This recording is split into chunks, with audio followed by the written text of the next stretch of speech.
Meu filho contratou seguranças para me impedir de entrar no velório da minha esposa.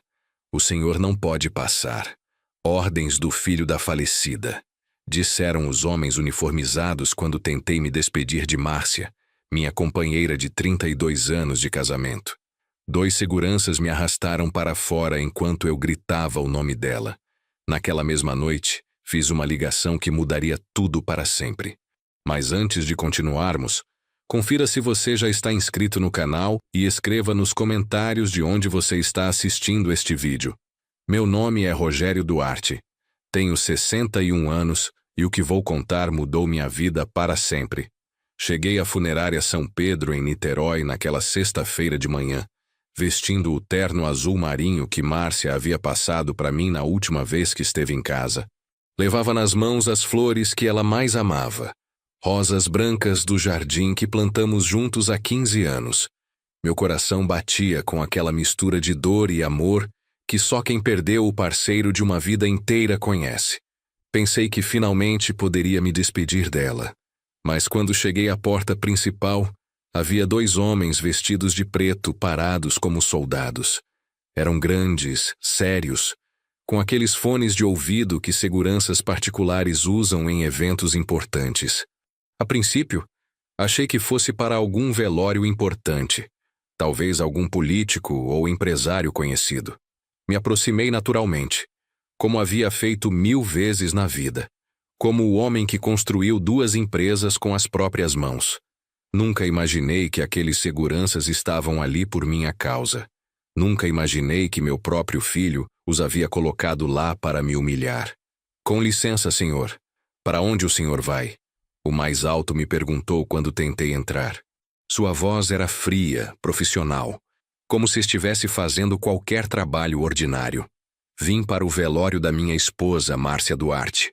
Respondi mostrando as flores. O homem olhou para o parceiro, depois tirou um papel dobrado do bolso.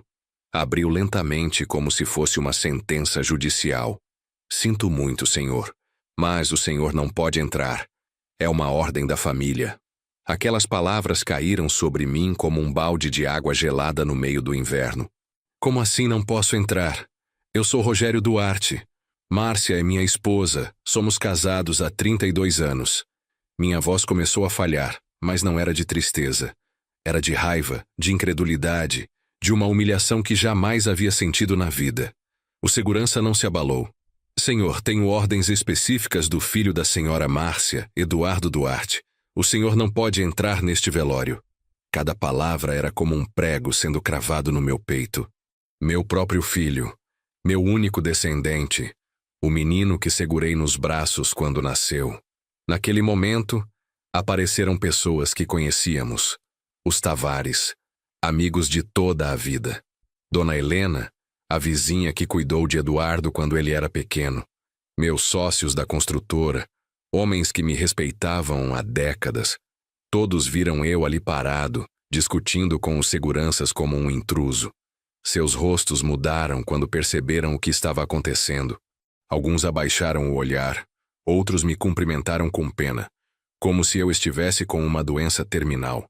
A vergonha subiu pelo meu pescoço como fogo. 32 anos de um casamento respeitável, e meu filho estava me transformando em um espetáculo na frente de todo Niterói. Por favor, me deixem passar. Só quero ver minha esposa uma última vez. Não me importei mais em implorar. Márcia estava ali dentro, fria, sozinha, esperando por mim. Havíamos prometido ficar juntos até que a morte nos separasse, mas não iam nem me deixar cumprir essa promessa. O segurança mais jovem parecia desconfortável. Senhor, entendemos sua dor, mas não podemos abrir exceções. Se quiser, pode ligar para o senhor Eduardo para resolver isso. Ligar para meu próprio filho para pedir permissão para ver minha esposa morta. A humilhação estava completa. Foi então que Eduardo apareceu na porta vestido num terno caro que eu havia pagado, de braços dados com Patrícia, sua esposa. Ele tinha 37 anos, mas naquele momento parecia um estranho para mim. Seus olhos estavam secos, sem uma única lágrima pela mãe morta. Patrícia me olhou com desprezo, como se eu fosse lixo na rua. Pai, disse Eduardo com uma voz que nunca havia ouvido dele. Já conversamos sobre isso. Não queremos problemas aqui. Vá para casa. Não era um pedido. Era uma ordem do meu próprio filho. O filho que Márcia criou com tanto amor. Eduardo, por favor. Ela é minha esposa. Ela é sua mãe. Me deixe entrar, nem que seja por 5 minutos. Minha voz soava patética, eu sei. Mas naquele momento não me importei com dignidade. Só queria tocar a mão de Márcia mais uma vez. Dizer que a amei até seu último suspiro. Pedir perdão por não ter conseguido protegê-la dessa traição. Eduardo me olhou como se eu fosse um mendigo chato. Pai, você está fazendo uma cena. A mãe não gostaria de ver você assim. Melhor ir embora antes que tenhamos que chamar a polícia. Patrícia sorriu atrás dele. Um sorriso pequeno, cruel, de triunfo. Os seguranças se aproximaram. Um deles tocou meu braço gentilmente, mas com firmeza. Senhor, seria melhor o senhor ir embora. Não queremos ter problemas. Olhei em volta e vi que todos estavam nos observando. Havia idosos que conheciam Márcia desde menina, parentes que vieram de outros estados. Funcionários das minhas empresas que me respeitavam há décadas. Todo mundo vendo como meu filho me expulsava do velório da minha própria esposa, como se eu fosse um cachorro de rua. Caminhei até meu carro com as pernas trêmulas, as rosas brancas ainda nas mãos. Pessoas na rua me olhavam com curiosidade, imaginando o que aquele velho tinha feito para ser expulso de um velório. Sentei no banco do motorista e chorei como não chorava desde criança. Chorei por Márcia, que estava ali dentro sem poder me defender. Chorei pelos 32 anos de casamento que meu filho pisoteou em 5 minutos. Chorei pela humilhação, pela traição, pelo ódio que vi nos olhos do meu próprio sangue. Mas enquanto dirigia de volta para a casa vazia, algo mudou no meu peito. A tristeza estava se transformando em algo mais frio, mais calculado. Eduardo pensou que tinha me derrotado, que havia tirado tudo o que importava para mim. Mas havia algo que ele não sabia, algo que Márcia e eu havíamos planejado anos atrás, quando ainda acreditávamos que nosso filho tinha um coração. Naquela noite, quando cheguei em casa, faria uma ligação que mudaria tudo. Uma ligação que meu filho lembraria pelo resto de sua vida miserável.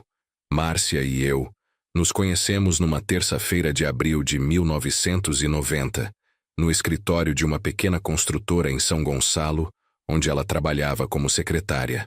Eu tinha 30 anos, ela tinha 26, e eu havia chegado ali com um projeto maluco de construir moradias decentes para famílias de trabalhadores, com um empréstimo que mal cobria os materiais.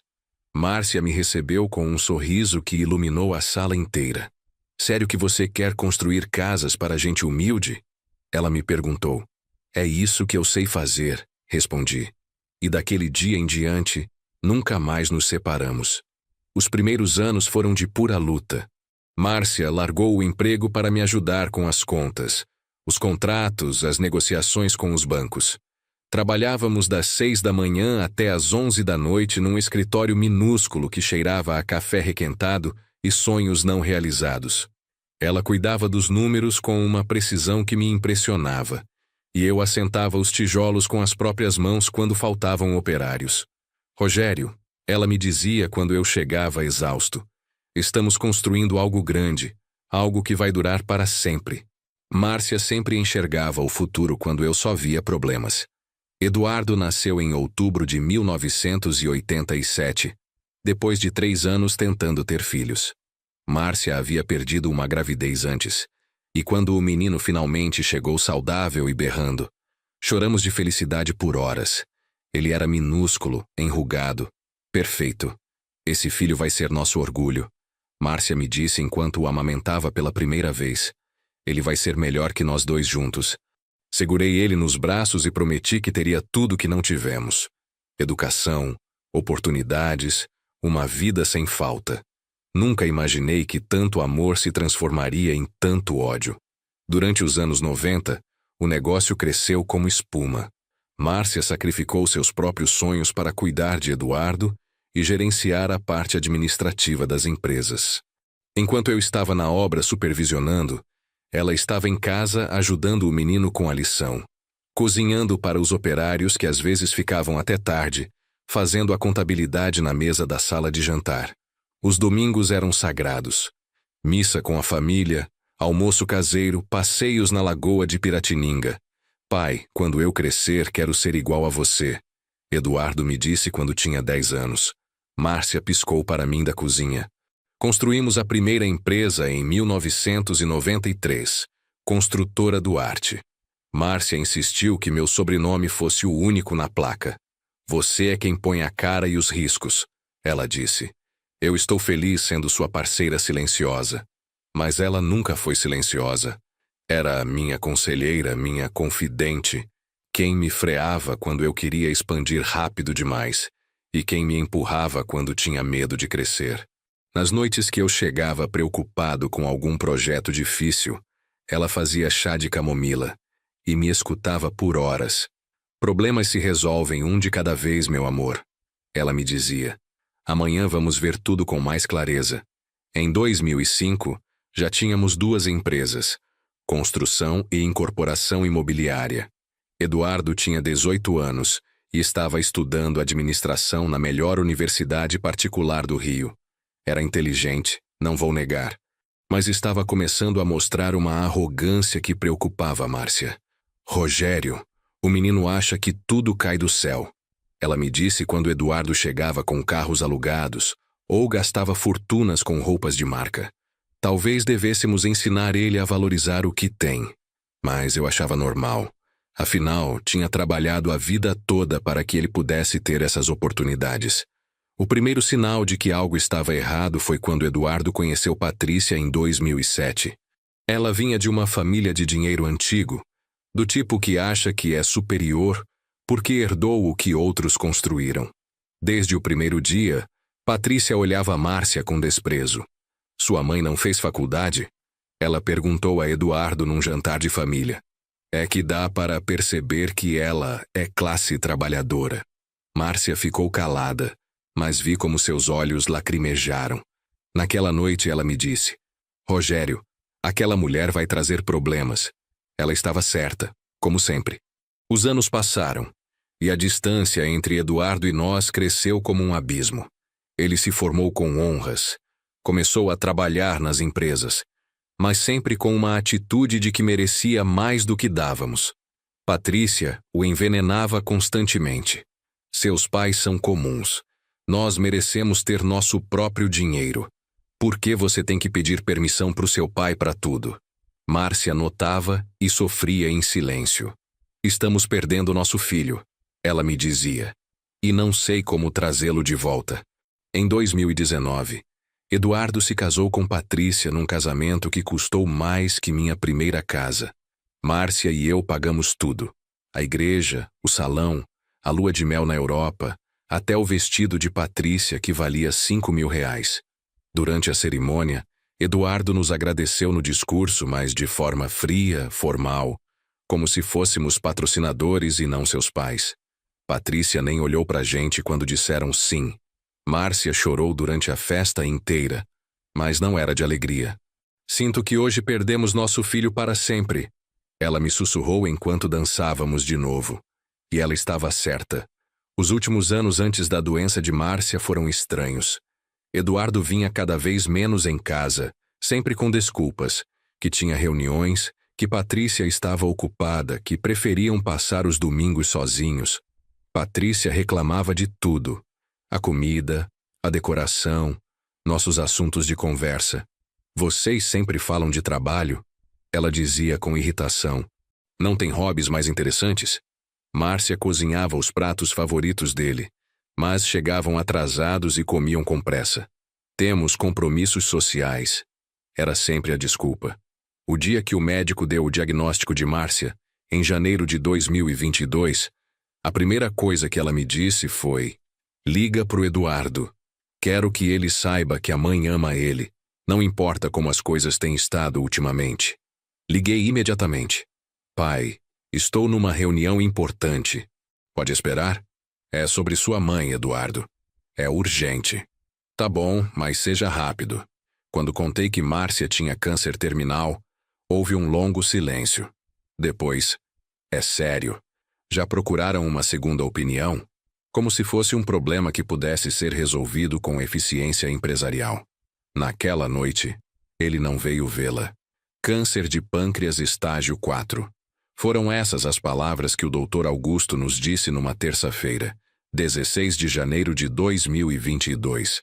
Ela tem entre 3 e 6 meses de vida, Sr. Duarte. Podemos fazer quimioterapia para ganhar tempo, mas devo ser honesto. Será mais para nossa tranquilidade do que para uma cura real. Márcia apertou minha mão quando ouviu aquilo. Ela não chorou. Minha esposa nunca chorava quando as coisas ficavam difíceis. Quando começamos, ela perguntou com aquela voz firme que eu conhecia há 32 anos. Rogério e eu não vamos desistir assim tão fácil. Naquela mesma tarde, cancelei todas as minhas reuniões de negócios. Liguei para os meus gerentes e disse que até segunda ordem estaria completamente dedicado a Márcia. Mas, Sr. Duarte, temos a licitação do projeto do centro, disse Marcos, meu braço direito. Deixe o Eduardo cuidar, respondi. É para isso que ele estudou administração, e é por isso que trabalha conosco há 5 anos. Era o momento perfeito para meu filho mostrar do que era feito. Era a sua chance de se erguer quando a família precisava dele. Os primeiros dias de quimioterapia foram terríveis. Márcia vomitava a cada 2 horas. Havia perdido completamente o apetite e o cabelo lindo dela começou a cair em tufos. Dormi numa poltrona ao lado da cama do hospital, segurando a mão dela quando a dor a acordava de madrugada. Rogério, ela me dizia naqueles momentos de lucidez, promete que vai cuidar do Eduardo quando eu não estiver aqui. Promete que não vai guardar rancor se ele não souber lidar com isso. Prometi tudo o que ela pediu, mas por dentro já estava começando a me preocupar com a ausência do nosso filho. Eduardo apareceu no hospital 3 dias depois do diagnóstico, numa sexta-feira à tarde, vestido de terno e conferindo o celular constantemente. Como você está, mãe? Perguntou a Márcia, mas sem chegar muito perto da cama, como se o câncer fosse contagioso. Márcia sorriu para ele com toda a força que ainda tinha. Melhor agora que você está aqui, meu amor. Eduardo ficou exatamente 15 minutos. Pai, Patrícia está me esperando. Temos um jantar com uns investidores importantes. Saiu sem beijá-la, sem abraçá-la, sem prometer que voltaria logo. As semanas passaram e a ausência de Eduardo se tornou uma ferida aberta para Márcia. Por que meu filho não vem? Ela me perguntava quando os remédios a deixavam confusa. Fiz algo errado? Ele está bravo comigo? Eu inventava que ele estava ocupado com projetos, que Patrícia tinha compromissos sociais, que vinha de noite quando ela estava dormindo. Mentiras brancas para proteger o coração de uma mulher que estava morrendo e só queria ver o filho mais uma vez. Em fevereiro, Márcia teve uma crise forte. Os médicos me disseram que provavelmente era o fim. Liguei pro Eduardo chorando no telefone. Filho, sua mãe está morrendo. Você tem que vir agora. A resposta dele congelou meu sangue. Pai, entendo que é difícil, mas Patrícia está com 3 meses de gravidez e não podemos nos expor a germes de hospital. O médico recomendou evitar lugares com pessoas doentes. Germes? Pessoas doentes? Ele estava falando da mãe moribunda como se fosse uma ameaça biológica. Márcia sobreviveu àquela crise, mas ficou muito fraca. Uma tarde de março, quando estava um pouco melhor, me pediu para levá-la em casa por algumas horas. Quero cozinhar uma última vez para minha família, ela me disse. Quero que o Eduardo venha comer a feijoada que ele gostava quando era menino. Preparei tudo. Comprei os ingredientes. Ajudei ela a cozinhar mesmo ela mal conseguindo ficar de pé. Arrumei a mesa como nos velhos tempos. Liguei pro Eduardo. Hoje é só que Patrícia e eu já temos planos. Não pode ser outro dia? Comemos sozinhos. Márcia chorou sobre o prato vazio do filho. Os últimos meses foram uma agonia emocional. Márcia perdeu 27 quilos. A pele ficou amarelada, mas os olhos continuavam procurando Eduardo toda vez que alguém entrava no quarto. Vendi ações das empresas para pagar tratamentos experimentais em clínicas particulares. Gastei mais de R$180 mil em médicos especializados, remédios importados, qualquer coisa que pudesse dar a ela mais um dia de vida. Enquanto isso, Eduardo mandava mensagens de WhatsApp perguntando como está a situação da mãe, como se fosse um relatório empresarial. O último domingo de março, Márcia me pediu para levá-la à missa na igreja onde nos casamos. Ela estava tão fraca que tive que carregá-la do carro até o banco. Durante toda a missa, rezou por Eduardo.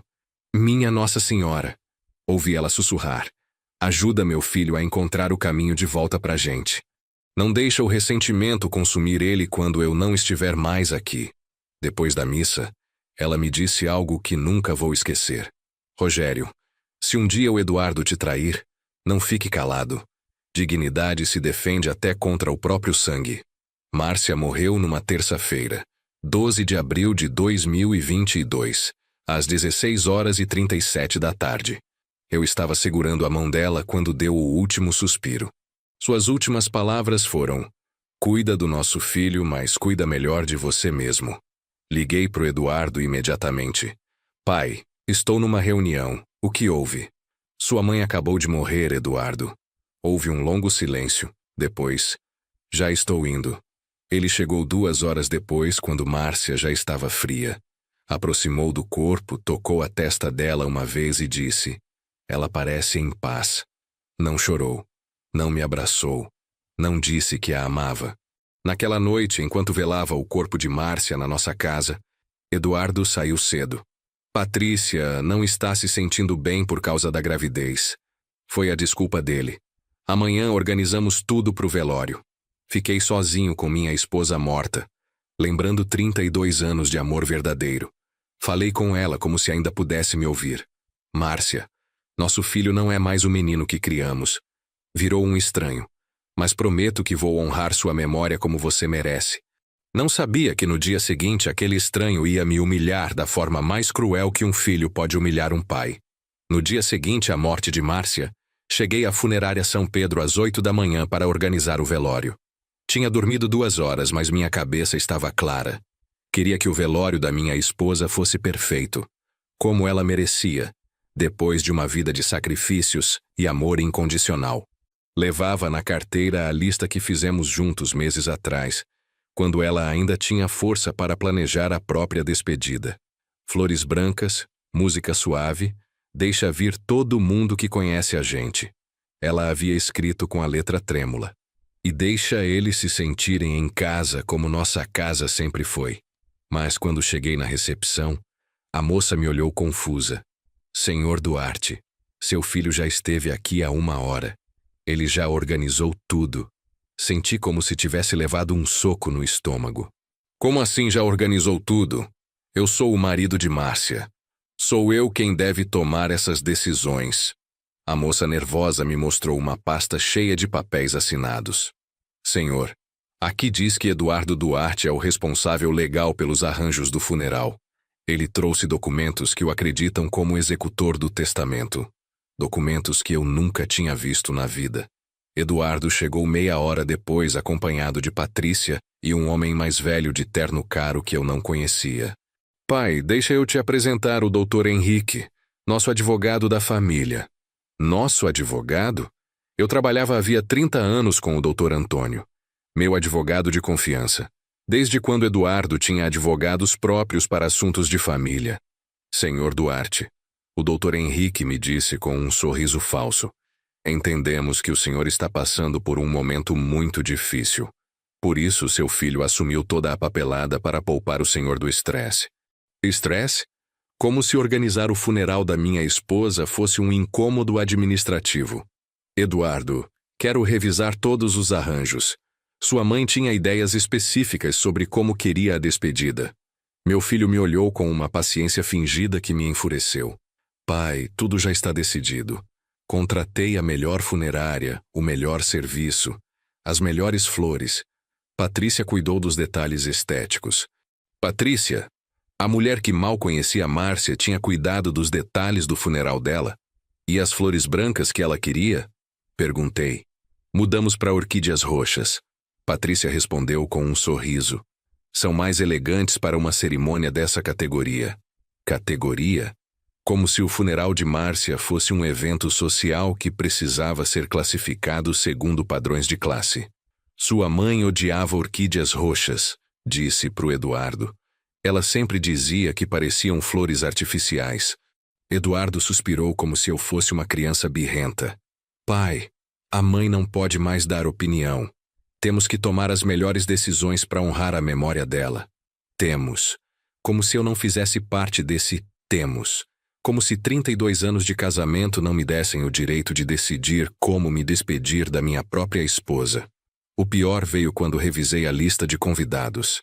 Tinham eliminado metade das pessoas que Márcia considerava importantes. Os colegas de trabalho dos anos 80, os vizinhos que ajudaram ela quando Eduardo era pequeno, os operários das minhas empresas que a conheciam há décadas. Essas pessoas não se encaixam no perfil do evento, explicou Patrícia. Queremos que seja uma cerimônia distinta, não uma reunião de bairro. Distinta. Márcia, a mulher mais distinta que conheci na vida, mas não pelo dinheiro, e sim pelo coração, reduzida a critérios de classe social por uma nora snob. Quando protestei, o advogado Henrique interferiu. Senhor Duarte, legalmente seu filho tem autoridade para tomar essas decisões. Sua esposa modificou o testamento ano passado e o nomeou executor único dos assuntos dela. Isso era impossível. Márcia e eu fizemos nossos testamentos juntos com o Dr. Antônio em 2020. Nunca modificamos. Quero ver esses documentos. Exigi. Claro, disse Henrique. Mas estão em processo de legalização. O senhor os terá em alguns dias. Dias depois do velório, quando já não importaria mais. Naquela tarde, as amigas de Márcia começaram a me ligar confusas. Rogério, por que você não está organizando o velório? Dona Luísa me perguntou. Por que seu nome não aparece no convite? Tive que explicar 20 vezes que meu filho havia assumido tudo. E você concorda? Perguntou Marcos, meu gerente de confiança. Eu não concordava com nada, mas não sabia como explicar que me sentia um estranho na minha própria tragédia, como se fosse um ator secundário na peça mais importante da minha vida. Naquela noite, Patrícia escolheu o caixão mais caro do catálogo, mogno importado com ferragens de bronze, forrado com seda italiana. É o que a senhora Márcia merece, ela disse. Mas eu sabia que era para impressionar pessoas, para mostrar o nível econômico da família. Márcia teria odiado essa ostentação. Ela sempre dizia, Rogério, quando eu morrer, não gasta dinheiro com luxos. É melhor dar para quem precisa. Mas Patrícia não conhecia Márcia. Só conhecia a versão que havia inventado na cabeça. A sogra de classe baixa que precisava ser melhorada póstumamente. Antes de sair da funerária, tentei mais uma vez falar com Eduardo sozinho. Filho, sei que você está magoado com a morte da sua mãe, mas isso não está certo. Eu sou o marido dela.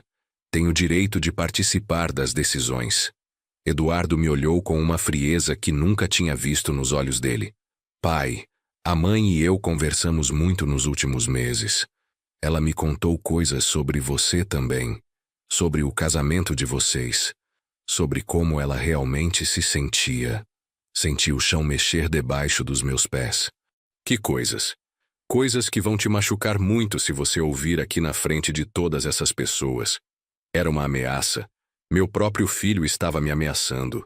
Naquela noite voltei para minha casa vazia, com o coração partido e a mente cheia de perguntas que não tinha coragem de responder.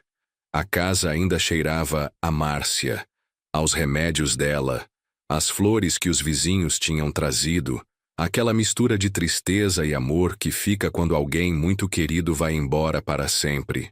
Sentei na poltrona onde Márcia e eu assistimos tantos filmes juntos, onde ela tricotava enquanto eu revisava plantas de construção, onde planejamos nossos sonhos por 32 anos. Na mesa de jantar ainda estavam os comprimidos que ela não ia mais precisar. O copo de água pela metade. O caderno onde ela anotava coisas que queria me dizer quando tivesse força para conversar. Abri aquele caderno com as mãos trêmulas e encontrei algo que partiu minha alma. Rogério, se algo acontecer comigo, cuida do Eduardo, mas não permite que ele te desrespeite. Dignidade é a única coisa que ninguém pode tirar de você se você não permitir. Você me ensinou isso quando éramos jovens e pobres, mas orgulhosos. Márcia havia escrito aquilo apenas 2 semanas antes de morrer, quando ainda esperávamos que Eduardo reagisse e voltasse a ser o filho amoroso que criamos. Ela havia pressentido que algo assim poderia acontecer. Tinha visto nos olhos do nosso filho aquela frieza que me recusei a reconhecer. Estava lendo as anotações dela quando o telefone tocou. Eram 11h30 da noite. Era Eduardo. Pai, precisamos conversar sobre amanhã. Sua voz soava diferente, mais confiante, como quando falava com fornecedores ou clientes difíceis. O que foi, filho? Tem algum problema com os preparativos? Sim, tem um problema. Decidimos que é melhor o senhor não vir ao velório amanhã. As palavras caíram como pedras na minha cabeça. Como assim não vir? Como assim não vir ao velório da minha própria esposa? Eduardo, não estou entendendo. Do que você está falando? Pai, Patrícia e eu conversamos com a psicóloga que atende famílias em luto. Ela explicou que às vezes a dor pode fazer as pessoas agirem de forma irracional, dizer coisas machucantes sem pensar. Psicóloga? Que psicóloga? Desde quando Eduardo consultava psicólogo sem me contar nada? Filho, não sei de que psicóloga você está falando, mas estou perfeitamente bem. Só quero me despedir da sua mãe como ela merece. Pai, mas esse é o problema. O senhor não está bem. Notamos isso nos últimos meses. Seu comportamento errático, suas reações exageradas, a forma como trata a Patrícia quando ela vem visitar. Comportamento errático? Reações exageradas? Do que meu filho estava falando? As únicas reações que tive foram de dor vendo Márcia morrendo e de tristeza porque ele não vinha visitá-la. Eduardo, não sei o que te contaram, mas nunca tratei Patrícia mal. Pelo contrário, sempre fui respeitoso com ela, mesmo quando ela foi grosseira com sua mãe. Está vendo, pai? É exatamente disso que estou falando. Patrícia nunca foi grosseira com a mãe. O senhor tem uma percepção distorcida da realidade. Percepção distorcida? Meu filho estava me dizendo que eu era louco. Eduardo, me escuta bem, eu sou seu pai e sou o marido da Márcia. Amanhã vou estar naquele velório. Goste você ou a Patrícia, é meu direito e minha obrigação. Houve um longo silêncio do outro lado. Depois ouvi a voz de Patrícia ao fundo, sussurrando algo que não conseguia entender. Pai, disse Eduardo quando voltou ao telefone. Se o senhor for amanhã, vai fazer uma cena. Vai estragar a cerimônia. Vai desrespeitar a memória da mãe. Desrespeitar? Eu, que tinha dedicado os últimos meses da minha vida a cuidar dela dia e noite, eu ia desrespeitá-la? O que você quer dizer com que não posso entrar? Ela é minha esposa, Eduardo. Já não era uma conversa entre pai e filho. Era uma negociação hostil entre inimigos. Ex-esposa, pai. A mãe se divorciou de você mentalmente há anos. Aquelas palavras me atravessaram como balas. O que você está dizendo? Sua mãe e eu éramos casados e apaixonados até o último dia da vida dela. É o que o senhor acredita, pai. Mas a mãe me contou muitas coisas nesses últimos meses. Contou como era infeliz, como o senhor era controlador, o quanto se arrependia de ter sacrificado a vida por você. Era impossível. Márcia nunca tinha dito essas coisas. Márcia nunca tinha pensado essas coisas. Foi então que ouvi claramente a voz de Patrícia gritando ao fundo. Não deixa esse velho amargo vir, deixa ele ficar na casa dele chorando sozinho. E o pior de tudo, Eduardo não a calou. Não pediu para ela respeitar o pai. Não defendeu minha dignidade. Simplesmente ficou em silêncio enquanto sua esposa me insultava do outro lado do telefone. Você ouviu isso, Eduardo? Vai permitir que sua esposa fale assim comigo? Pai, Patrícia está grávida e muito sensível. Além disso, ela também está machucada com a morte da mãe. Elas se amavam muito. Mentira. Patrícia mal tolerava a Márcia, mas meu filho preferia a versão da esposa à realidade que tinha vivido por anos. Eduardo, vou te falar mais uma vez. Amanhã vou estar naquele velório. Pode colocar os seguranças que quiser, pode inventar as desculpas que conseguir pensar, mas vou me despedir da minha esposa. Desliguei o telefone sem esperar resposta. Minhas mãos tremiam de raiva, de dor, de uma decepção tão profunda que era difícil respirar. Fiquei acordado a noite toda olhando fotos de Márcia, lendo as cartas de amor que ela me escreveu do hospital. Rogério, você é o homem mais bondoso que conheci. Cuida do nosso filho, mas cuida melhor de você mesmo.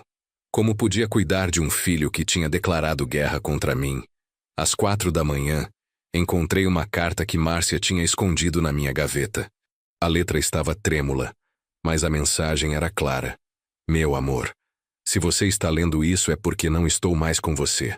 Quero que saiba que esses 32 anos foram os mais felizes da minha vida.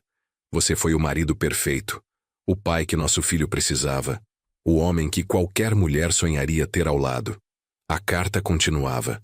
Se um dia alguém tentar convencer você do contrário, não acredite. Nosso amor foi real, foi puro, foi para sempre. E se o Eduardo um dia fizer algo que te machuque muito, lembra que ele é nosso filho, mas você também tem que se respeitar. Não deixa ninguém, nem mesmo nosso sangue, pisar na sua dignidade.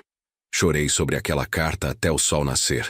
Márcia tinha sabido que algo assim poderia acontecer.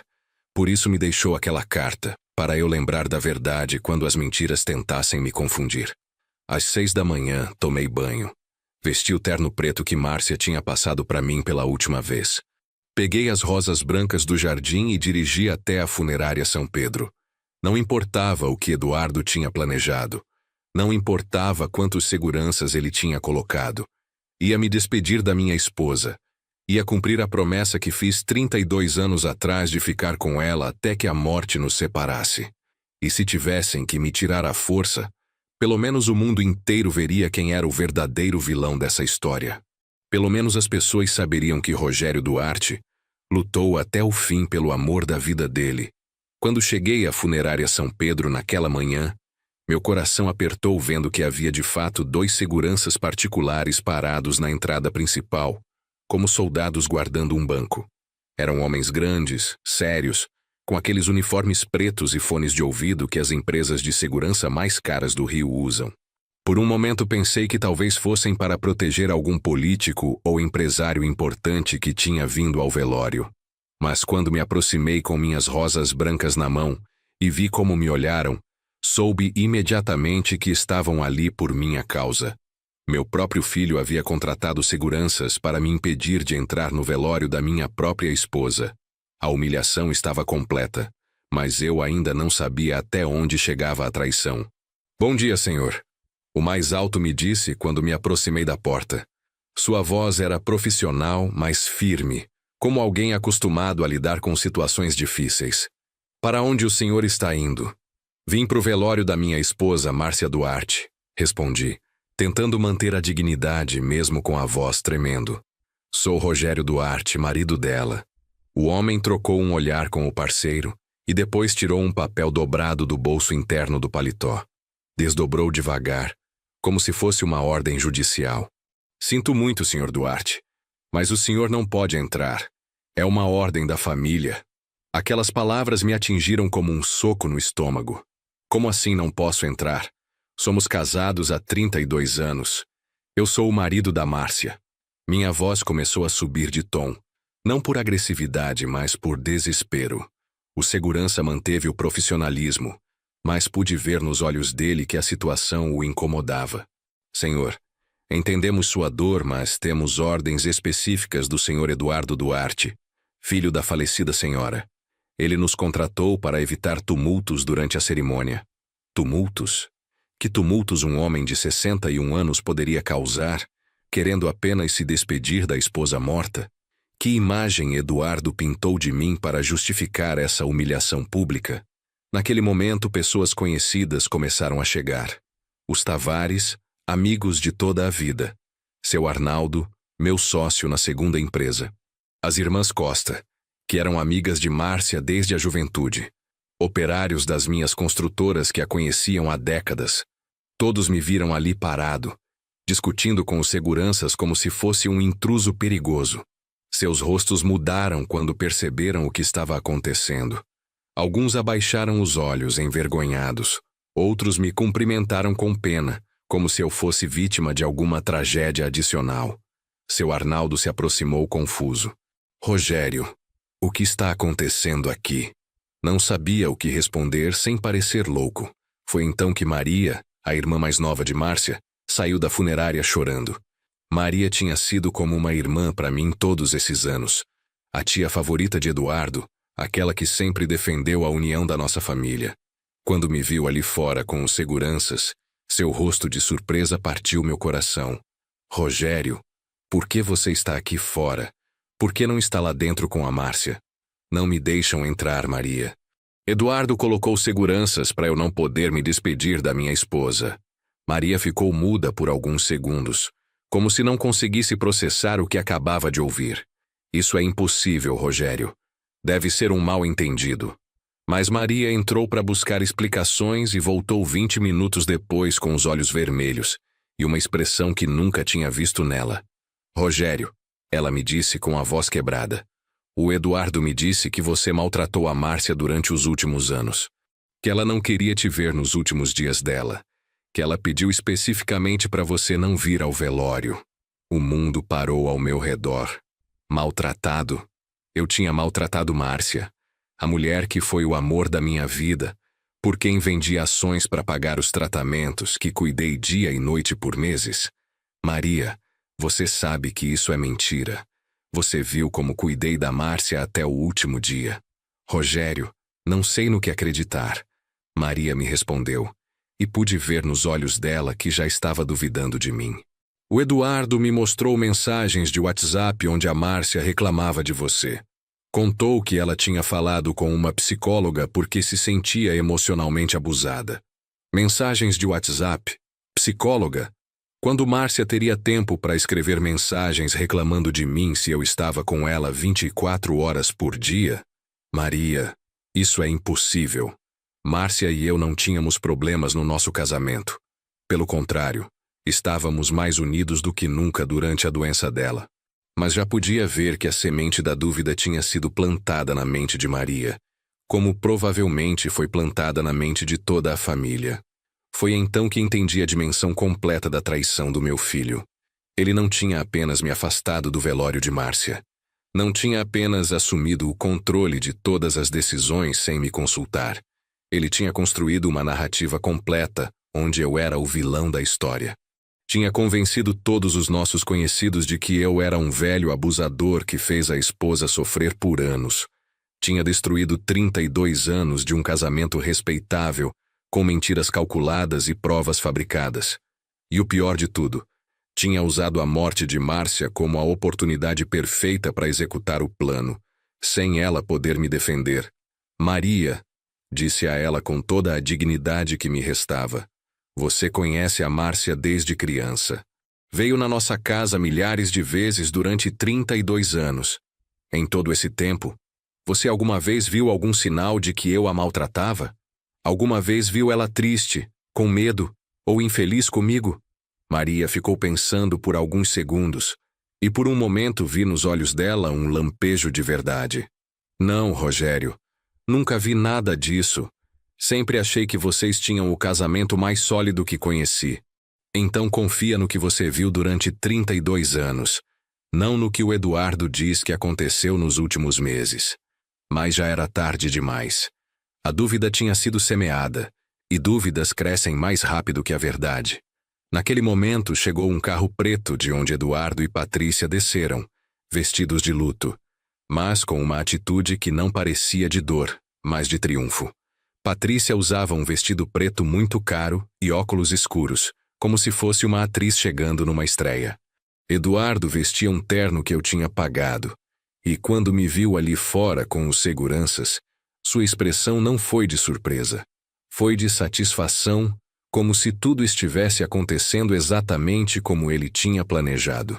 Aproximou de mim com aquele sorriso falso que tinha aperfeiçoado nos últimos anos, aquele sorriso que usava com clientes difíceis ou fornecedores problemáticos. Pai, me disse com uma voz teatralmente triste, já conversamos sobre isso ontem à noite. Não queremos problemas aqui. A mãe não ia querer que você fizesse uma cena no velório dela. Uma cena. Querer me despedir da minha esposa era fazer uma cena. Patrícia ficou alguns metros atrás, mas pude ver que estava sorrindo atrás dos óculos escuros. Um sorriso pequeno, cruel, de alguém que estava aproveitando cada segundo da minha humilhação. Eduardo, disse a ele com a pouca dignidade que me restava. Isso não está certo. Eu sou o marido dela. Tenho o direito de estar aqui. Você não tem mais direitos sobre a mãe, pai. Esses direitos acabaram quando decidiu tornar a vida dela impossível nos últimos meses. Era a mentira perfeita contada em público, na frente de todos os nossos conhecidos, e eu não tinha como me defender sem parecer exatamente o que ele dizia que eu era. Um velho irracional e problemático. As pessoas começaram a se aglomerar, observando a cena.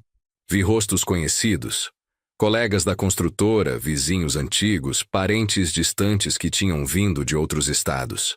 Todos testemunhando como meu filho me expulsava do velório da minha própria esposa, como se eu fosse um cachorro de rua. Eu podia ver a confusão nos olhos deles, a dúvida se instalando. O que será que ele fez para a própria família não querer ele aqui? Deviam estar pensando. Um dos seguranças tocou meu braço, gentil, mas firme. Senhor Duarte, seria melhor o senhor ir embora. Não queremos problemas maiores. Olhei para os olhos de Eduardo uma última vez, procurando algum sinal do menino que criei, do filho que segurei nos braços, que me disse que queria ser como eu quando crescesse. Mas só vi frieza, cálculo e uma satisfação cruel de quem acabava de vencer uma batalha. Você vai se arrepender disso pelo resto da vida, Eduardo, disse baixo, só para ele ouvir.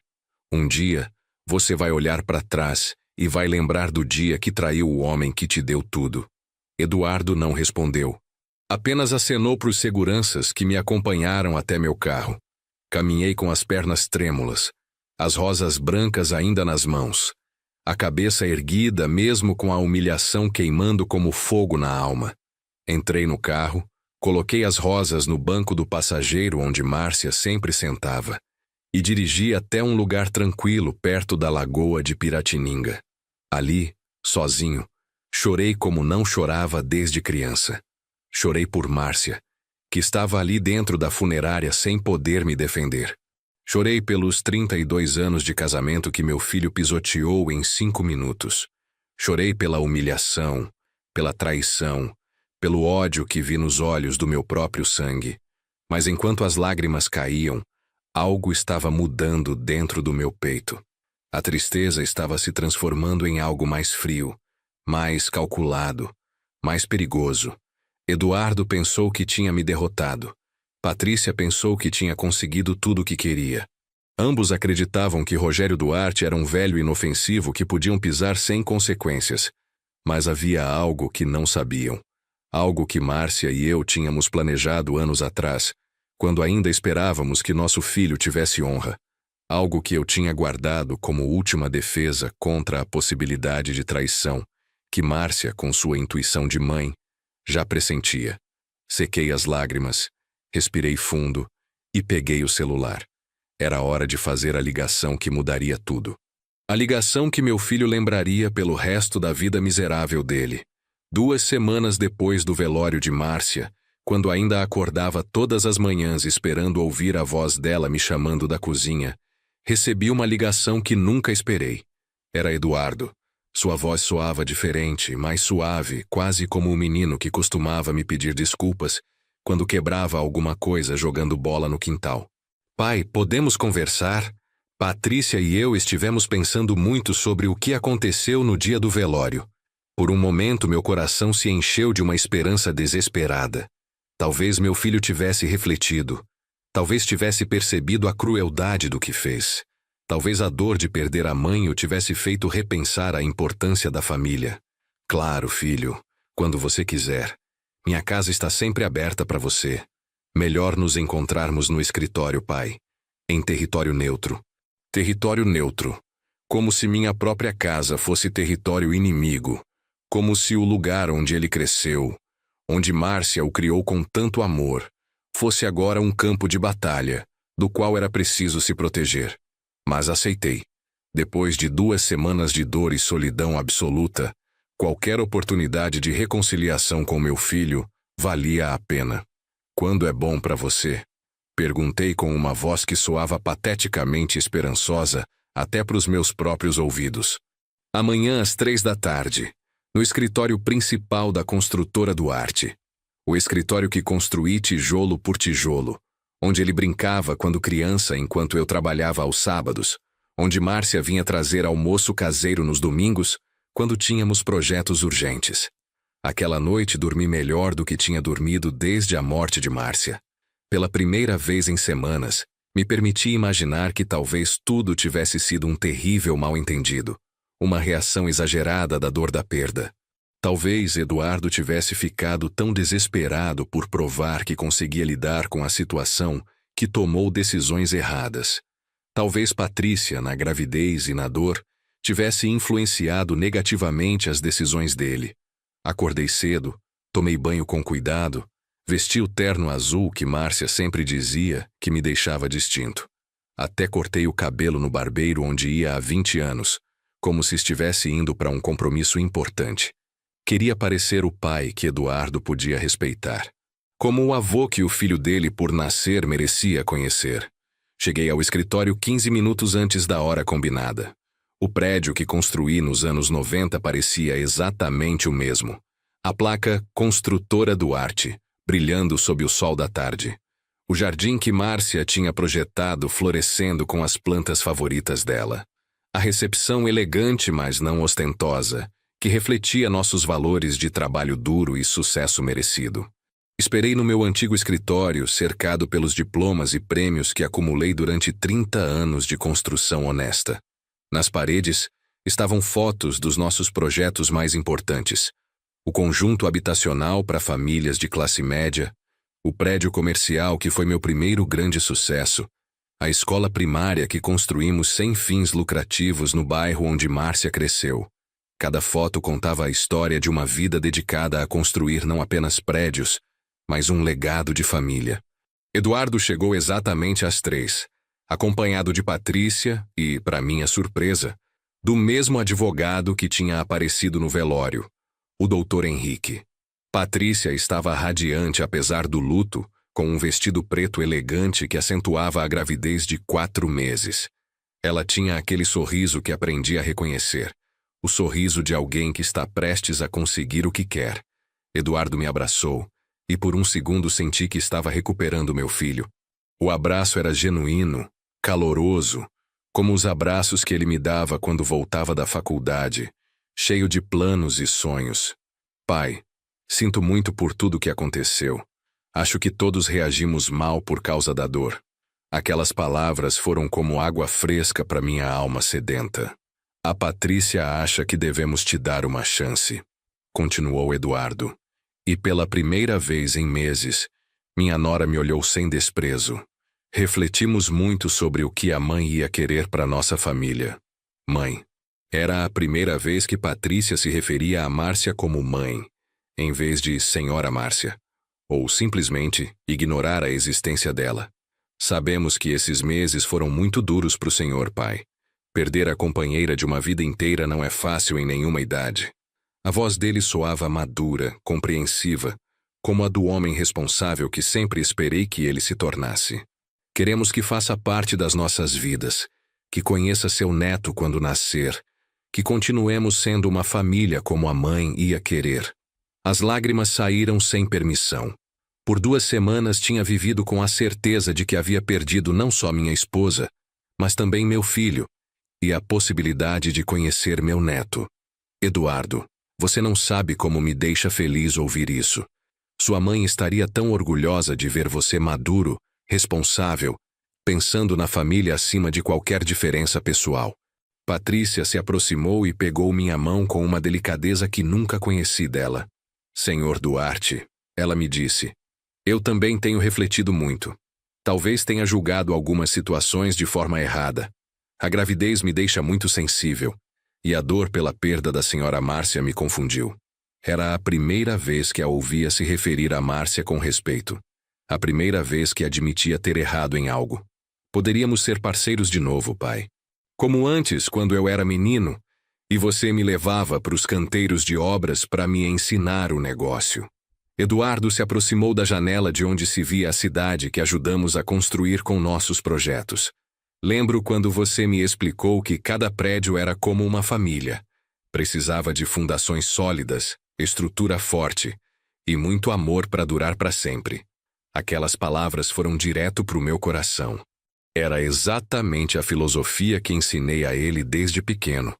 A mesma que Márcia apoiava quando me via trabalhar até tarde planejando cada detalhe dos nossos projetos. Mas precisamos fazer algumas mudanças legais primeiro. Ele continuou. Para proteger o patrimônio da família, especialmente agora que o bebê está vindo. O advogado Henrique abriu a pasta e tirou uma pasta cheia de documentos perfeitamente organizados. Senhor Duarte, ele me disse com o sorriso profissional que tinha aperfeiçoado durante anos de prática jurídica. Preparamos alguns documentos que vão facilitar a transição geracional das empresas. É algo que toda família empresarial de sucesso deve fazer eventualmente. Os papéis pareciam oficiais, sérios, cheios de termos jurídicos que não entendia completamente, mas que soavam razoáveis vindos de um advogado com as credenciais do Henrique. É só uma formalidade, pai, Eduardo explicou, mas necessária para podermos trabalhar juntos sem complicações burocráticas. Uma transferência temporária de autoridade enquanto reorganizamos a estrutura empresarial. Assina esses documentos hoje. Patrícia me disse com um sorriso que agora me parecia genuinamente afetuoso. E amanhã jantamos em família. Podemos começar a planejar como queremos que seja a relação do nosso filho com o avô. A palavra avô me encheu de uma emoção que não sentia desde antes da doença de Márcia. Finalmente ia ter um neto. Finalmente ia poder continuar o legado de família que tanto trabalho me custou construir. Peguei a caneta que Henrique me ofereceu sem ler todos os detalhes. Confiava no meu filho. Confiava que a dor nos tinha ensinado a todos o quanto a família era importante. Assinei cada documento com a mão trêmula. Não de nervos, mas de emoção. Amanhã às 8 em ponto, Eduardo me disse enquanto guardava os papéis. A Patrícia vai fazer aquele frango assado que você gosta tanto. Aquela noite, voltei para casa sentindo um homem novo. Pela primeira vez desde a morte de Márcia, consegui jantar sem chorar sobre o prato vazio. Liguei para Maria para contar que Eduardo e eu tínhamos nos reconciliado, que ia ser um avô presente, que talvez tudo sobre o velório tivesse sido um terrível mal-entendido causado pela dor. Fico muito feliz, Rogério, ela me disse, embora sua voz soasse cautelosa. Espero que dessa vez dê tudo certo. Dormi abraçado no travesseiro de Márcia, sussurrando para ela que nosso filho tinha reconsiderado, que íamos ser uma família de novo, que nosso neto ia crescer conhecendo o amor que nós dois construímos por 32 anos. No dia seguinte, acordei cedo e comprei flores para Patrícia, um presente para o bebê a caminho, uma garrafa do vinho que costumávamos beber nas celebrações de família. Mas quando cheguei na casa de Eduardo às 8 em ponto, ninguém abriu a porta. Liguei para o telefone. Não atendeu. Toquei a campainha por 1 hora. A casa estava vazia, escura, silenciosa como um túmulo. 3 dias depois de ter esperado inutilmente na porta da casa de Eduardo, consegui localizá-lo no que tinha sido meu escritório principal na construtora Duarte. Mas quando cheguei, a surpresa foi total. A placa já não dizia Construtora Duarte. Agora dizia Duarte e Associados Empreendimentos Imobiliários. Meu nome tinha sido relegado a uma menção secundária na empresa que fundei com as próprias mãos, com o suor de 30 anos de trabalho, com Márcia como apoio incondicional durante décadas de sacrifícios compartilhados.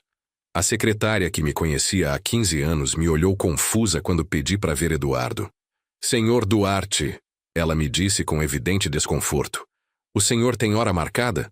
O senhor Eduardo está muito ocupado reorganizando a estrutura diretiva. Hora marcada? Eu precisava de hora marcada para ver meu próprio filho na empresa que construí. Eduardo me recebeu no que tinha sido meu escritório, mas tudo tinha mudado. Os diplomas e prêmios que acumulei durante 3 décadas tinham sido substituídos por novos certificados em nome de Eduardo Duarte, presidente executivo. As fotos dos nossos projetos familiares tinham sido trocadas por renders de empreendimentos imobiliários de luxo que nunca tinha visto. Até a foto de Márcia, que sempre esteve na minha mesa, tinha desaparecido, substituída por uma imagem de Patrícia no vestido de noiva. Meu filho estava sentado atrás da mesa que foi minha por 20 anos, revisando papéis com a concentração de alguém gerenciando um império que sempre foi dele. Quando levantou o olhar, não vi culpa nos olhos. Vi satisfação. Pai, tudo bem? Desculpa não ter conseguido te ver antes, mas estivemos reorganizando muitas coisas. O tom era profissional, cordial, como o que usava com fornecedores menos importantes. Não havia rastro do filho arrependido que me abraçou 3 dias atrás. Então esse era o plano desde o começo. Perguntei, sentindo raiva e decepção subindo pela garganta como bilha amarga. A reconciliação, os pedidos de desculpa, a promessa de jantar em família. Eduardo se recostou na cadeira com uma tranquilidade que congelou meu sangue. Pai, negócios são negócios. Tinha que garantir que a transição fosse o mais eficiente possível. A mãe estaria orgulhosa de ver como estou gerenciando o patrimônio da família. Orgulhosa. Sua mãe estaria orgulhosa de ver você roubar a empresa que construímos juntos. Estaria orgulhosa de ver você mentir para o próprio pai. Minha voz estava começando a falhar. Não de tristeza, mas de uma raiva que vinha segurado por semanas. Eduardo suspirou como se eu fosse um cliente difícil que não entendia as condições de um contrato. Pai, isso não é roubo. É uma transição geracional normal. Todos os negócios de família passam por isso eventualmente. Os fundadores envelhecem, perdem capacidade de decisão e a nova geração assume o controle. Perder capacidade de decisão. Eu, que tinha gerenciado 3 empresas simultaneamente por décadas, que tinha navegado crises econômicas que teriam afundado empresários menos experientes? Naquele momento, Patrícia entrou sem bater, como se fosse dona do lugar. Usava um vestido caro de maternidade e um sorriso que já não fingia ser gentil. Aproximou da mesa onde Eduardo estava sentado e colocou a mão possessiva no ombro dele, como marcando o território.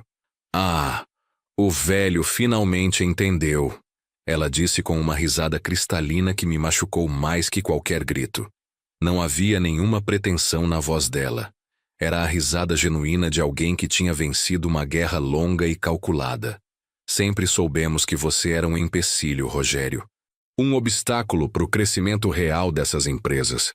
A forma casual como pronunciou meu nome, sem o respeito que usou durante anos de hipocrisia, mostrou até que ponto tinham planejado essa humilhação. Patrícia, disse a ela tentando manter alguma dignidade, recebi você na minha família como uma filha. Respeitei você mesmo quando tratou a Márcia mal. É assim que retribui 30 anos de consideração? A risada dela ficou mais forte, mais cruel. Como uma filha. Por favor, Rogério. Você sempre foi condescendente comigo. Sempre me fez sentir inferior a vocês. Como se eu devesse agradecer por ser aceita no mundinho de classe média baixa de vocês. Classe média baixa? Tínhamos construído um império que valia milhões de reais. Tínhamos dado emprego a centenas de famílias. Contribuímos para o desenvolvimento do Rio de Janeiro por décadas. Mas para Patrícia nunca fomos suficientes porque nosso dinheiro cheirava a trabalho honesto, e não a herança aristocrática. E você, Eduardo? Perguntei para o meu filho, esperando que pelo menos ele tivesse a decência de sentir alguma vergonha. Vai permitir que sua esposa fale assim comigo? Vai ficar calado enquanto ela insulta sua família? Eduardo não levantou o olhar dos papéis que estava revisando. Não defendeu minha dignidade. Não pediu respeito a Patrícia. Simplesmente continuou trabalhando como se eu fosse um funcionário problemático que tinha que ser tolerado, até encontrar forma de demiti-lo. Pai, a Patrícia tem razão sobre algumas coisas.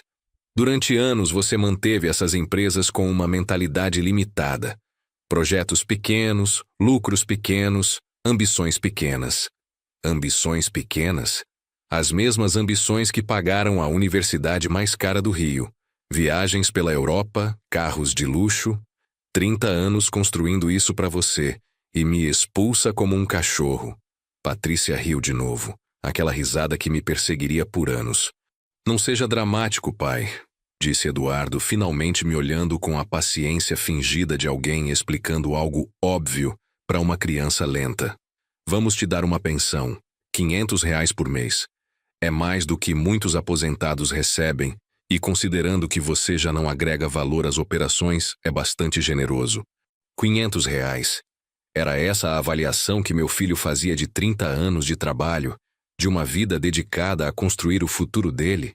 Márcia e eu gastávamos mais que isso num jantar de aniversário. R$ 500? Repeti sem conseguir acreditar no que estava ouvindo.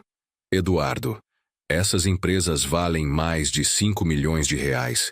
As contas bancárias têm mais de 2 milhões em caixa. As propriedades que acumulamos valem outros 3 milhões. E você me oferece R$ 500 por mês como se fosse um favor? Patrícia se levantou e caminhou até a janela com aquela elegância estudada que tinha aperfeiçoado nos anos de casamento com meu filho. Rogério, esses números correspondem ao passado. Estamos numa etapa nova. O Eduardo está reestruturando tudo com uma visão de futuro. Já não é sobre quanto as coisas valiam quando você gerenciava, mas quanto vão valer quando gerenciadas por alguém com educação moderna e conexões reais. Levantei da cadeira, sentindo a humilhação pesando nos ombros como um fardo físico. Olhei para o meu filho pelo que sabia que seria a última vez como pai e filho. Os olhos dele estavam frios, calculistas, completamente alheios ao homem que o segurou nos braços quando nasceu, que ensinou ele a andar de bicicleta, que trabalhou 18 horas por dia para dar a ele todas as oportunidades que agora usava para me destruir. Você vai lembrar dessa conversa pelo resto da vida, Eduardo, disse a ele com uma tranquilidade que me surpreendeu. Quando ficar velho e olhar para trás, vai lembrar do dia que traiu o homem que te deu tudo. Eduardo nem levantou o olhar dos papéis. Tchau, pai. Os documentos da pensão vão chegar pelo correio. Saí daquele escritório, meu escritório, sabendo que tinha acabado de perder não só meu filho, mas também o trabalho da minha vida. Mas enquanto caminhava para o meu carro, algo estranho começou a acontecer no meu peito. A tristeza e humilhação começaram a se transformar em algo mais frio, mais perigoso. Eduardo pensou que tinha me derrotado completamente. Patrícia pensou que tinha conseguido tudo o que queria. Ambos acreditavam que Rogério Duarte era um velho inofensivo que podiam pisar sem consequências. Mas havia algo que não sabiam. Algo que Márcia e eu tínhamos planejado anos atrás, quando ainda esperávamos que nosso filho tivesse honra. Naquela noite, quando cheguei em casa, faria uma ligação que mudaria tudo. Uma ligação que ensinaria a eles o que significava trair um homem que construiu um império, não só com tijolos, mas com inteligência e previsão. Naquela noite, cheguei em casa vazia com o coração partido, mas a mente mais clara do que tinha estado em semanas. Servi um bom uísque da garrafa que Márcia e eu guardávamos para as ocasiões especiais e sentei no escritório onde costumava revisar os contratos mais importantes das nossas empresas. Naquela mesma mesa, 5 anos atrás, Márcia e eu tínhamos tomado uma decisão que na época pareceu exagerada, quase paranoica. Ela me disse numa noite depois de um jantar particularmente tenso com Eduardo e Patrícia: tenho um pressentimento ruim sobre nosso filho. Ele está mudando, e não para melhor. Acho que devemos nos proteger. Achei que era uma reação exagerada de uma mãe preocupada. Agora entendia que Márcia tinha visto o que me recusei a aceitar, que estávamos criando um estranho. Procurei no cofre o envelope lacrado que não abria há 5 anos. Dentro estavam todos os documentos do Plano Márcia, como tínhamos chamado de brincadeira, nunca imaginando que um dia teríamos que realmente usá-lo. Márcia tinha insistido em criar um sistema de proteção patrimonial, que mantivesse uma parte significativa dos nossos ativos protegidos, caso algo desse errado com a família. Não é sobre desconfiar do Eduardo, ela tinha explicado. É sobre proteger o fruto do nosso trabalho, para que seja sempre usado com os valores que ensinamos. Tínhamos contratado o melhor advogado financeiro do Rio, o Dr. Sebastião Lemos, um homem de honra que entendia a importância da discrição e lealdade. Peguei o telefone com as mãos trêmulas e disquei o número que sabia de cor. Eram 11 da noite, mas Sebastião sempre me disse para ligar a qualquer hora se precisasse ativar o Plano Márcia. Sebastião, é o Rogério. É hora de executar o plano Márcia. Houve um silêncio do outro lado da linha, e depois a voz profunda do meu advogado de confiança. Rogério, tem certeza absoluta? Uma vez que ativarmos isso, não tem volta. As coisas chegaram realmente tão longe? Contei tudo. A humilhação no velório. Os documentos que me fizeram assinar sob engano. A forma como Eduardo e Patrícia me expulsaram da minha própria empresa como se eu fosse lixo. Tá certo, Rogério. A Márcia me avisou que isso poderia acontecer. Tenho tudo preparado. Amanhã de manhã começamos. O que Eduardo nunca soube é que durante os últimos 10 anos, seguindo o conselho de Sebastião, mantivemos contas bancárias secretas na Suíça e em Luxemburgo. Não era nada ilegal, claro. Eram investimentos legítimos declarados à Receita Federal, mas estruturados através de empresas offshore que só Márcia, Sebastião e eu conhecíamos. Enquanto Eduardo gerenciava as operações diárias das construtoras com as contas operacionais que conhecia, a verdadeira riqueza da família estava protegida em instrumentos financeiros que ele nem sabia que existiam. Mais de 15 milhões de reais em ações, títulos e depósitos a prazo fixo que acumulamos durante décadas de trabalho inteligente e planejamento cuidadoso. Sebastião, cancela todo o acesso do Eduardo às contas operacionais das 3 empresas. Ativa as cláusulas de proteção patrimonial que estabelecemos. Meu advogado já tinha tudo pronto. Durante anos, as empresas tinham operado com uma estrutura legal complexa, onde Eduardo tinha autoridade para as decisões diárias e gerenciamento de projetos. Mas eu mantinha o controle final sobre as finanças principais, através de uma série de holdings que ele desconhecia completamente. Os documentos que me fizeram assinar sob engano davam a ele controle das empresas operacionais, mas ele não fazia ideia de que essas empresas dependiam completamente de empréstimos e garantias bancárias que eu controlava das empresas matrizes. E Sebastião, continuei, sentindo uma calma estranha que não experimentava há semanas, ativa também a cláusula de revogação imediata. Quero que o Eduardo perca acesso a todas as linhas de crédito amanhã, todas as garantias bancárias, todos os fundos operacionais. Sebastião assobiou baixinho do outro lado do telefone. Rogério, isso vai paralisar as 3 empresas em 24 horas. Tem certeza absoluta de que quer ir tão longe? Tenho certeza, Sebastião. Meu filho me tratou como um inimigo. Agora ele vai conhecer o que é ter um inimigo de verdade. Márcia me ensinou que a vingança mais eficaz não é a que machuca mais, mas a que ensina mais. E Eduardo ia aprender uma lição que nunca esqueceria. Às 6 da manhã do dia seguinte começou a operação mais calculada da minha vida. Os bancos receberam ordens de suspender imediatamente todas as linhas de crédito das empresas de Eduardo. Fornecedores que não tinham recebido faturas dos últimos meses receberam notificações legais, exigindo pagamentos imediatos.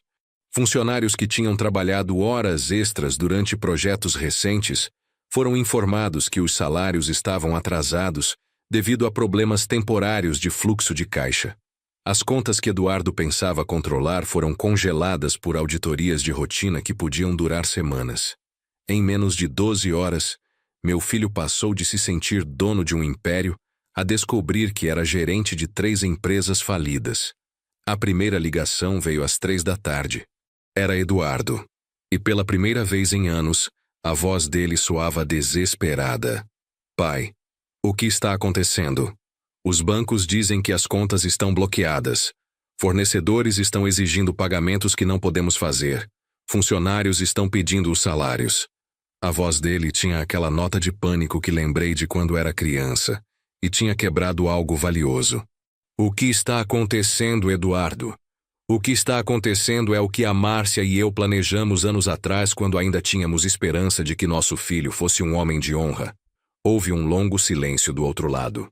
Depois, do que você está falando, pai? Que plano?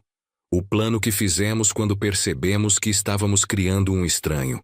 Pai, por favor, podemos resolver isso. Podemos conversar como adultos agora. Sim. Ele soava como a criança que costumava pedir desculpas quando quebrava algo jogando bola no quintal. Conversar como adultos? Como conversamos quando me expulsou do velório da minha esposa? Como conversamos quando roubou minha empresa sob engano? Como conversamos quando sua esposa me insultou no meu próprio escritório? Eduardo começou a chorar do outro lado do telefone.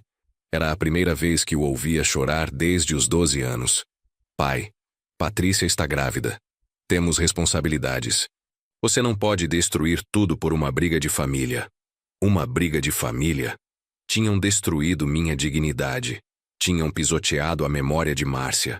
Tinham transformado 30 anos de trabalho numa humilhação pública. Eduardo, me escuta bem porque vou te dizer só uma vez. Nos próximos dias, vai descobrir que não sabe nada sobre as empresas que pensava controlar. Vai descobrir que não entende nada sobre a riqueza que pensava ter herdado. E vai descobrir que trair sua família tem consequências que vão muito além do que sua mente limitada consegue imaginar. Desliguei o telefone e servi outro uísque. Lá fora, o Rio continuava sua vida normal, sem saber que numa casa no subúrbio, um homem de 61 anos acabava de declarar guerra ao próprio filho. Uma guerra que começou com humilhação e lágrimas, mas terminaria com justiça e dignidade recuperada. Naquela noite, pela primeira vez desde a morte de Márcia, dormi profundamente. Sonhei com minha esposa jovem, com o dia que nos conhecemos naquele pequeno escritório onde ela trabalhava como secretária. No sonho, ela sorria para mim e dizia: Rogério, sempre soube que você era um homem de honra. Não deixa ninguém, nem mesmo nosso filho, fazer você esquecer quem é. Acordei com uma clareza mental que não sentia há meses. Eduardo tinha cometido o maior erro da vida dele. Tinha subestimado o homem que o criou, que construiu um império do nada, que sobreviveu a crises econômicas que teriam destruído empresários menos inteligentes.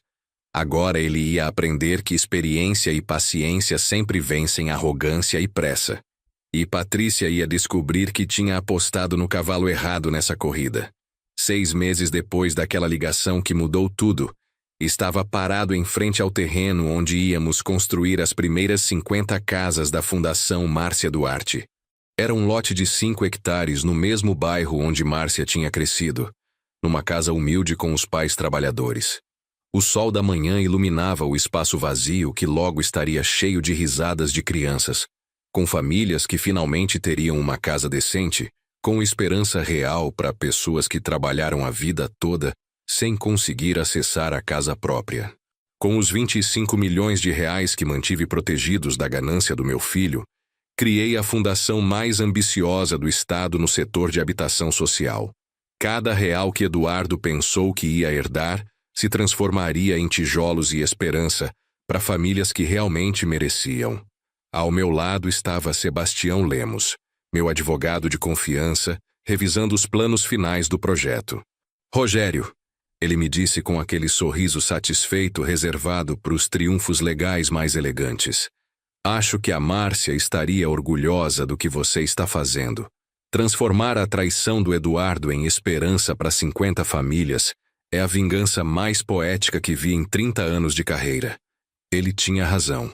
Cada casa que construíssemos seria um monumento à memória de Márcia, mas também uma lição para o meu filho sobre o que realmente significa honrar os pais. Enquanto ele caía na ruína por causa da própria ganância, eu estava construindo um legado que duraria gerações. As primeiras famílias beneficiadas já tinham sido selecionadas através de um processo rigoroso que Márcia teria aprovado completamente. Eram famílias trabalhadoras do Rio. Uma enfermeira solteira com 2 crianças que vivia num apartamento minúsculo há 10 anos, um casal de professores que pagava mais de 60% da renda em aluguel, um pedreiro viúvo com 3 filhas que perdeu a casa durante a crise econômica de 2008. Pessoas honestas que trabalhavam duro, mas o mercado imobiliário tinha deixado sem oportunidades. Cada família que recebe uma casa vai conhecer a história da Márcia, disse para os arquitetos e assistentes sociais, gerenciando o projeto. Vão saber que essa casa é possível por causa do amor de uma mulher extraordinária e da honra de um homem que não se deixou derrotar pela traição. Enquanto planejávamos a fundação, Eduardo tinha caído na falência em tempo recorde.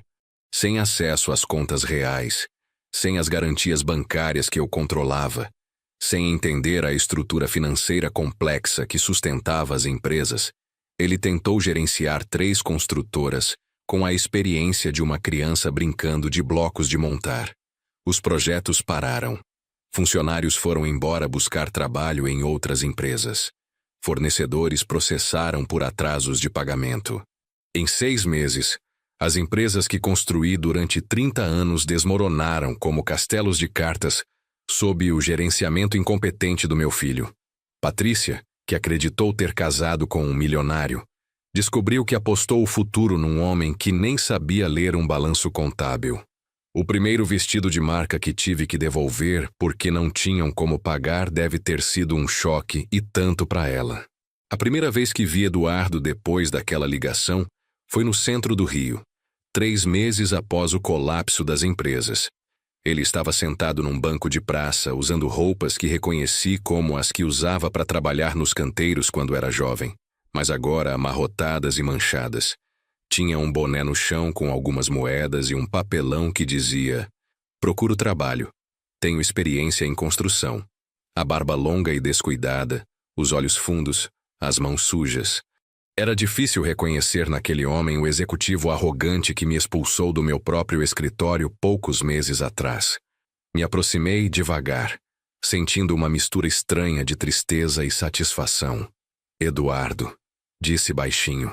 Quando levantou o olhar e me viu, os olhos dele se encheram de lágrimas imediatamente.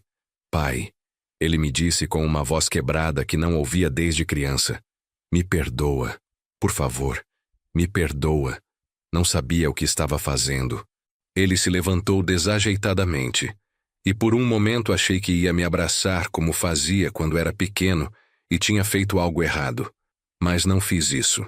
Não porque não sentisse amor por ele, mas porque algumas lições só se aprendem quando machucam o suficiente.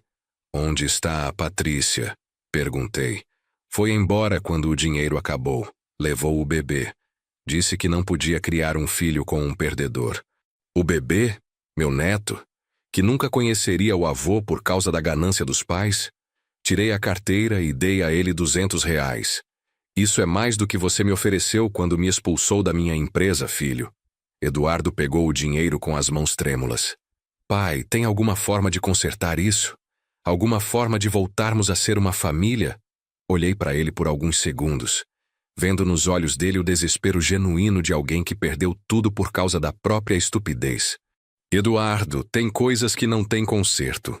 Tem traições que não têm perdão. Você decidiu que eu não valia nada. Agora tem que viver com as consequências dessa decisão." As lágrimas dele caíram na calçada, enquanto turistas passavam por nós sem entender o drama que se desenrolava entre um pai e um filho. "Mas vou te dizer uma coisa", continuei, "e quero que lembre disso pro resto da vida. O dinheiro que pensou que ia herdar está construindo casas para pessoas que realmente merecem. Cada tijolo dessas casas leva o nome da sua mãe. Cada família sorrindo nessas casas é minha vingança mais doce." Eduardo cobriu o rosto com as mãos e chorou como não chorava desde criança. "Pai, a mãe não ia querer isso. Ela ia querer que fôssemos uma família." "Você tem razão, Eduardo. Sua mãe ia querer que fôssemos uma família. Mas você decidiu que ser rico era mais importante que ser filho dela. Agora vive com essa decisão." Me afastei sem olhar para trás, deixando ele chorando naquele banco. Hoje, um ano depois da morte de Márcia, a Fundação Márcia Duarte construiu 200 casas em 4 bairros do Rio. Cada casa tem uma placa que diz: "Construída com amor em memória de Márcia Duarte, 1961 a 2022. Uma mulher extraordinária que acreditou na dignidade do trabalho e no poder do amor verdadeiro."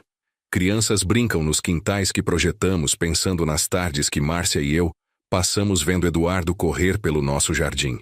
Mães estendem roupas nos varais que instalamos, lembrando as manhãs que Márcia cantava enquanto estendia nossas roupas no sol. Cada detalhe dessas casas está cheio de memórias felizes, de amor verdadeiro, da vida que construímos juntos por 32 anos. Eduardo mora num abrigo municipal. Às vezes recebo informações sobre ele através de conhecidos, que está trabalhando em bicos, que está tentando largar o álcool, que pergunta sobre mim, mas não tem coragem de se aproximar. Patrícia se casou com um empresário mais velho, um homem que pode dar a ela a vida de luxo que sempre quis.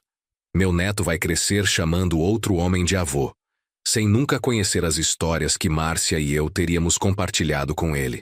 Tem noites que dói pensar nisso, que meu sangue está crescendo sem conhecer o avô que teria dado a vida por ele.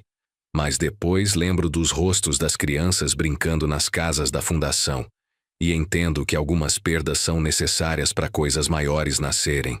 Às vezes me pergunto se fiz a coisa certa, se a justiça que busquei foi severa demais, se Márcia teria aprovado a forma como lidei com a traição do nosso filho. Mas depois vejo as famílias sorrindo nas casas novas. Leio as cartas de agradecimento que recebo toda semana. Caminho pelos bairros onde antes havia pobreza, e agora há esperança. E sei que Márcia estaria orgulhosa. Cada tijolo é uma oração. Cada casa é um milagre. Cada família feliz é prova de que o amor verdadeiro nunca morre. Só se transforma. Eduardo escolheu a ganância acima da família. Eu escolhi a honra acima do sangue. E embora doa, sei que tomei a decisão certa. Hoje tenho 62 anos e aprendi algo que machuca. Mas é verdade. Às vezes a família de sangue nos decepciona. Mas a família que escolhemos, a família que construímos com nossos valores e nossas ações, essa nunca nos trai. As 200 famílias morando nas casas da Fundação Márcia são meus verdadeiros descendentes. As crianças crescendo naqueles quintais são meus verdadeiros netos. As mães que me abençoam quando passo pelos bairros são minhas verdadeiras filhas. Eduardo perdeu um pai, mas eu ganhei uma família inteira de pessoas que entendem o valor do trabalho honesto e do amor verdadeiro. O que você teria feito no meu lugar? Teria perdoado um filho que te humilhou no momento mais doloroso da vida? Ou teria buscado justiça mesmo que machucasse na alma? Se essa história mexeu com algo dentro de você, conta pra gente sua opinião nos comentários. Dá like se acredita que a justiça chegou como tinha que chegar. E se inscreve porque todo dia tem uma história nova que pode mudar sua vida. Histórias de pessoas comuns enfrentando traições extraordinárias e encontrando força para seguir em frente. Mas a história não acabou. Porque a vida nunca é tão simples quanto queremos acreditar. E as feridas que nossos próprios filhos abrem às vezes demoram mais para cicatrizar do que imaginamos. 2 anos depois daquele encontro no banco da praça, numa manhã de sábado comum, recebi uma ligação de um número que não conhecia. Era uma voz feminina jovem, nervosa. Senhor Rogério Duarte, meu nome é Júlia. Sou assistente social do Centro de Recuperação Nova Esperança. Meu coração disparou. Sim, sou eu. Aconteceu algo. É sobre seu filho, Eduardo Duarte. Ele está internado aqui há 3 meses. Está em recuperação de dependência química e alcoolismo. Pediu que eu ligasse para o senhor. Dependência química? Meu filho tinha caído ainda mais baixo do que imaginei? Como ele está? Perguntei antes de conseguir me controlar. Ele está melhor agora, senhor. Está limpo há 2 meses e meio. Tem participado das terapias e está trabalhando na marcenaria do centro. Mas precisa muito falar com o senhor. Diz que não consegue seguir em frente sem pedir perdão pessoalmente. Fiquei em silêncio por alguns segundos, sentindo aquela mistura de amor e dor que só pais de filhos perdidos conhecem. Onde fica esse centro? Uma semana depois, estava dirigindo até Petrópolis, onde o Centro de Recuperação Nova Esperança ficava numa fazenda isolada nas montanhas. Durante todo o caminho, briguei comigo mesmo. Será que devia dar essa chance para o Eduardo? Será que não era só mais uma manipulação? Mas a voz de Márcia ecoava na minha mente. Cuida do nosso filho, Rogério. Não importa o que aconteça, ele é nosso filho. O centro era simples, mas digno. Uma casa grande cercada de jardins, onde ex-dependentes aprendiam ofícios enquanto se recuperavam. A assistente social Júlia me recebeu com um sorriso gentil. Seu filho tem trabalhado muito duro, senhor Duarte. É um dos internos mais dedicados que já passaram por aqui. Me levou até a marcenaria, onde homens de todas as idades trabalhavam em móveis de madeira. E lá estava Eduardo, mais magro que da última vez, mas com os olhos limpos pela primeira vez em anos. Quando me viu, largou a ferramenta que segurava e ficou parado, como se não acreditasse que eu tinha vindo. Pai, ele disse simplesmente. Nos sentamos num banco do jardim, sob uma árvore velha que me lembrou do jardim que Márcia plantou na nossa casa. Por longos minutos nenhum de nós disse nada. Só ficamos ali, pai e filho, separados por anos de traição, mas unidos por 37 anos de história. Não vim aqui para te perdoar, Eduardo, disse finalmente. Vim porque sua mãe me faria vir, porque apesar de tudo você continua sendo nosso filho. Eduardo assentiu, as lágrimas escorrendo silenciosas pelo rosto. Eu sei, pai. Não espero perdão. Não mereço. Só queria que soubesse que finalmente entendi. Entendeu o quê? Que você e a mãe me deram tudo. E eu joguei fora por ganância, por orgulho, por me deixar influenciar pela pessoa errada. Aqui na terapia, me fizeram escrever tudo o que fiz de errado. Precisei de 60 páginas, pai. 60 páginas para listar todas as vezes que traí o amor de vocês. Olhei para o meu filho e vi pela primeira vez em anos, não o homem arrogante que me humilhou, mas o menino que segurei nos braços quando nasceu. O que você vai fazer quando sair daqui? Júlia está me ajudando a conseguir trabalho numa marcenaria em São Gonçalo. Salário mínimo, mas é honesto. Quero reconstruir minha vida do zero, do jeito que você fez quando era jovem. Sem atalhos, sem mentiras, sem usar o nome da família. E a Patrícia, o bebê? Eduardo respirou fundo. Ela não quer que eu veja meu filho. Disse que não sou exemplo para ninguém. E ela está certa. Não, disse firmemente. Ela não está certa. Você errou, Eduardo. Errou feio, de um jeito que me machucou mais do que qualquer coisa na vida. Mas um homem que reconhece os erros e trabalha para mudar não deixa de ser exemplo. Só se torna um exemplo diferente. Eduardo me olhou com surpresa. Você está dizendo que... Não estou dizendo nada. Cortei. Só estou dizendo que sua mãe acreditava que pessoas podem mudar. E se ela acreditava, quem sou eu para não dar pelo menos uma chance de você provar? Passei a visitar Eduardo todo sábado durante os próximos 6 meses. Conversávamos sobre tudo, sobre Márcia, sobre os erros dele, sobre as escolhas que fazemos na vida. Lentamente, fui reconhecendo nele fragmentos do menino que criamos. Quando ele saiu do centro, consegui para ele um emprego na marcenaria de um amigo. Não fiz favores, deixei claro. Ele teria que provar seu valor com trabalho, não com o sobrenome. Eduardo aceitou sem reclamar. Hoje, 3 anos depois da morte de Márcia, Eduardo mora num apartamento simples em São Gonçalo. Trabalha 6 dias por semana na marcenaria. E todo domingo vem almoçar comigo. Não voltamos a ser o que éramos. Isso nunca vai ser possível. Mas estamos construindo algo novo. Algo mais honesto, baseado em respeito conquistado e não em sangue obrigatório. Ele trabalha como voluntário na Fundação Márcia Duarte aos sábados, ajudando nas reformas das casas, ensinando marcenaria para os jovens dos bairros. Não recebe salário, não pede reconhecimento. Faz porque quer honrar a memória da mãe da única forma que ainda pode, servindo. A fundação agora construiu 300 casas. Eduardo conhece a história de cada família. Às vezes o vejo conversando com as crianças, ensinando elas a trabalhar com madeira, e vejo nos olhos dele o arrependimento genuíno de quem entende o que perdeu. Patrícia eventualmente permitiu que ele visse o filho, Miguel, meu neto. Uma vez por mês, aos domingos, Miguel vem almoçar conosco. Tem 5 anos agora, os olhos de Márcia, e a risada que me faz lembrar de quando Eduardo era criança. Não digo pro menino que sou o avô. Patrícia não quer confundir ele. Mas ele me chama de seu Rogério e me pergunta sobre construção, sobre madeira, sobre as histórias da vovó Márcia, que nunca conheceu. Eduardo ainda tenta ganhar a guarda compartilhada. Trabalha duro, economiza cada centavo, mora num lugar simples mas limpo. Faz terapia toda semana. Está provando dia após dia que pessoas podem mudar. Eu não perdoei completamente. Não sei se algum dia vou conseguir. A humilhação do velório, a traição, as mentiras, essas cicatrizes vão ficar para sempre. Mas aprendi que perdão e reconciliação são coisas diferentes. Perdão é sobre o passado. Reconciliação é sobre o futuro.